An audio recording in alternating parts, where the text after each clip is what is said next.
On today's Banzai Beats, I think it's time for Jack to let her rip.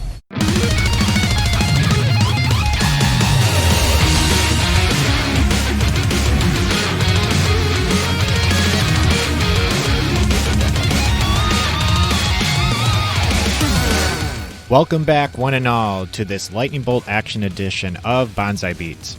I'm your cyborg enhanced host, Ryan, here, as always, to bring you a smaller podcast in between our bigger chats over on Banzai Chat. This is where I like to go over the music side of video games, movies, and other pop culture.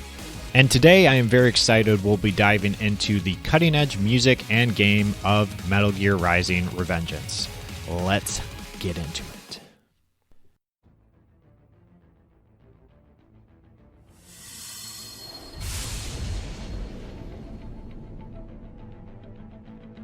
Now, before getting into the meat of all this, if you don't know me, I'm a big Metal Gear Solid fan. Played all the games, actually already did a pod about the main theme. If you want to go check that out, please do. And one could say I might like it a bit too much. And at the time when Metal Gear Solid 4 came out and showing us the new look of Raiden, one of the most made fun of Metal Gear Solid characters of all time, I was a bit surprised. And my childish mind couldn't help to be in awe at what I saw. A badass new type of cyborg ninja laying waste to a bunch of cow-mooing robots like it was nothing. Sadly, after getting through Metal Gear Solid 4 and finding out you never get to play as this new Raiden, I was a bit bitter and hoped that one day that I could get a stab at playing with this new character. So the gaming gods heard my cries and gave me and the other gamers a chance to play as this new Raiden in PlayStation All-Stars. The sad fact, this is true. But not the game I wanted to bring up. Fuck that game. We actually were given something even more special by a little developer called Platinum Games. Yes, you heard right. The very same that brought us Bayonetta and Nier Automata would bring us the next installment of Metal Gear Solid. Kinda. Metal Gear Rising: Revengeance lets you take the blade as the Silver Fox himself, Raiden, in his own story from the aftermath of Metal Gear Solid 4.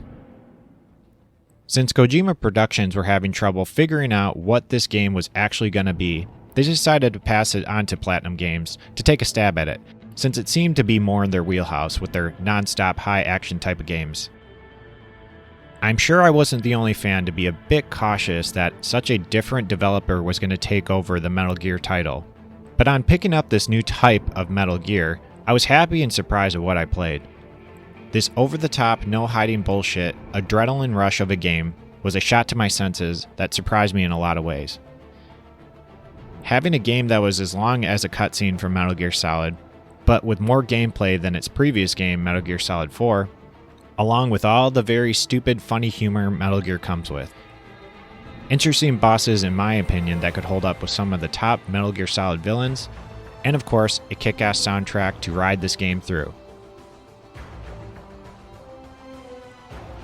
With a high-intense soundtrack composed by Jamie Christopherson to pump you through while you're dicing bad guys into confetti, it fit the game so well with its heavy metal tracks, techno beats, and killer vocal tracks.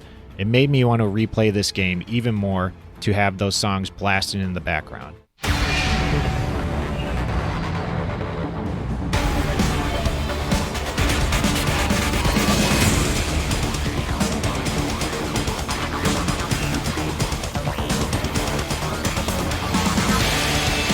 From Rules of Nature, a sick opening track where you get to go toe-to-toe, for real this time, with the Metal Gear Ray.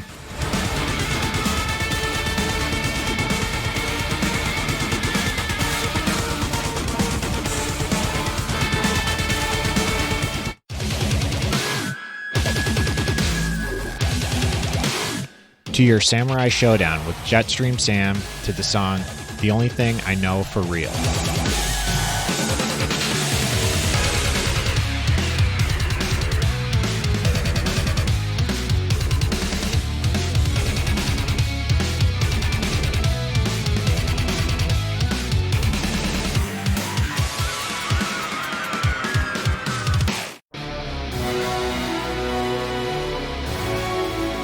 And to one of the most frustrating and comical end boss fights in all of video games.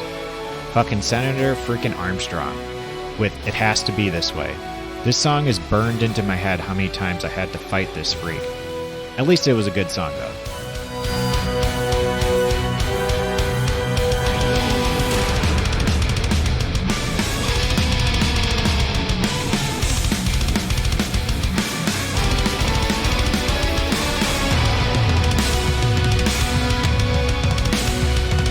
Now this might not be everyone's cup of tea for game and music, and probably a lot of people hated this because it's not what Metal Gear fans were looking for, but I'm happy this game's a thing, and it's something I love picking up from time to time.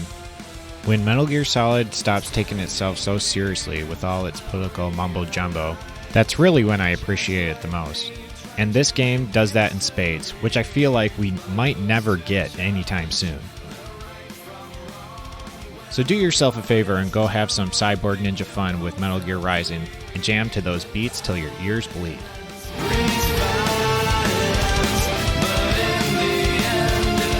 That's it for the Banzai Beats. Thanks again for checking us out, and don't forget to like and subscribe and follow on our Instagram, Twitter, and YouTube if you want to see the full video of this podcast. Everything at Banzai Chat. We also have a Patreon over at Patreon.com/Banzai Chat if you'd like to help support this podcast even more. Until next time, friends, this has been your host, Ryan, and I'll see y'all next time.